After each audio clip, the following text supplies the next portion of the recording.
So, Sir Ronald, no, salamat sa pagtitiwala. Ito yung aparato mo, small MPPT. So, working na yan.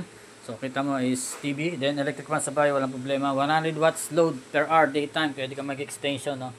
Then, battery, pwede ka mag 100 Ah. Then, solar panel is 200 watts, no. So, pwede ka magdalawang 200 watts na ganyang kalaki. Okay. So, konting tutorial tayo, no. So, pag-off natin yung aparato natin, so, katulad sa kuryente ng bahay, no. Papatayin mo siyempre yung mga load muna. Yan. TV. Okay. Then, tanggalin mo yung saksak. Yan. Okay.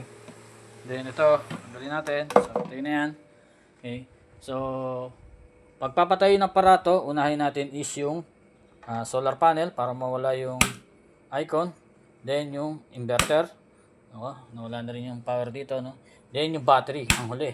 So, kapag i-on naman una is yung battery, no? So, kunwari, dumating na, nilagay mo na sa wall ngayon itong aparato mo, nilagay mo na yung battery cable, no? Ayan. Palagay ng ganyan, positive to negative. So, may color coding. Red is positive, black is negative. Then, may mga indicator na rito, no? Ayan. Solar panel, breaker ng solar panel, breaker ng battery. Ayan. Then, breaker ng inverter. So, wag mong i-jump, no? Mas recommended ko is mag-separate. Dahil yung wire ng battery is flow ng current ay papapunta sa battery. Then, yung sa inverter, ang flow niyan is battery to inverter to the inverter mo. No? Yan. So, mas maganda separate. Kasi, magulo yung kuryente kapag mayroong papasok, mayroong papalabas sa isang linya. So, ito, magkabukod. Palabas ang kuryente dito sa inverter. Then, papasok naman yung kuryente dito sa battery. So, yon. Then, power natin, ay gabit mo na yung solar panel mo, positive to negative din, 200 watt solar panel, 100 Ah battery, walang problema. Then, power natin yung battery, no? Una ang battery, then mag-on yung SCC natin, o solar charge controller, no? Then, yung inverter, no? Kahit wala ka pang solar panel, pwede mong gamitin, basta may charge yung battery mo. So, ito, naka-LED red na, ibig sabihin ready na yan, pwede mo nang gamitin yung inverter, may power, no? So, may output na to na 220 volts. So, lagay natin itong electric pan natin. Yan. So, saksak natin. Meron ng load. Then, yung TV mo. No? Yan. So, LiPo4 battery or lead acid, walang problema. No? Chat mo na lang ako if ever gusto mo mag lead acid. No? So, meron naman menu dyan. Ay, babago yun. Alam mo naman, may mga video tayo. No? Then, TV yan. Saksak na. No? So, standby. Then, power mo. Yan.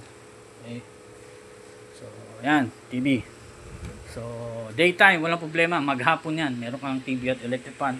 Sa gabi, battery na lang asama mo. Pwede ka pa rin mag-TV electric fan hanggang sa malobat ang battery mo. Ilaw, walang problema. Mobile charging din, sir. Walang problema.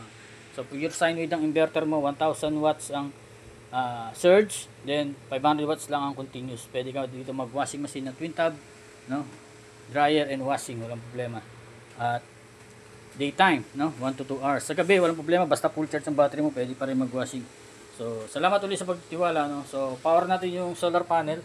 So, charging while using, walang problema, no? So, charge natin, solar panel, arrow blinking. Ibig sabihin ay nagcha-charge na yung battery mo from solar panel, then active na yung aparato mo. Okay? So, set sa battery, yung LiPo4. So, pag ganito, 14.6, ibig sabihin yan is pang LiPo4 battery, no? Kung babaguhin mo, gagawin mo lead acid, pupunta ka lang dito sa menu, hanapin mo yung B3, then long press, hantay mo blink. No? So, marami na akong video nito. Kayang-kaya mo na to. Okay. So, hantayin mo lang mag-blink to. Yan. After blinking, yan. O, baguhin mo, gawin mo B1. So, B1, B3 lang ginagamit natin dito. Yung B1 is yung lead acid. No? So, sa ngayon, LiPo4 tayo. So, hantayin mo lang, mag-stable. Okay. So, yan.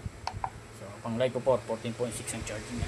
So, salamat ulit sa pagtitiwala, Sir Ronaldo. So, God bless.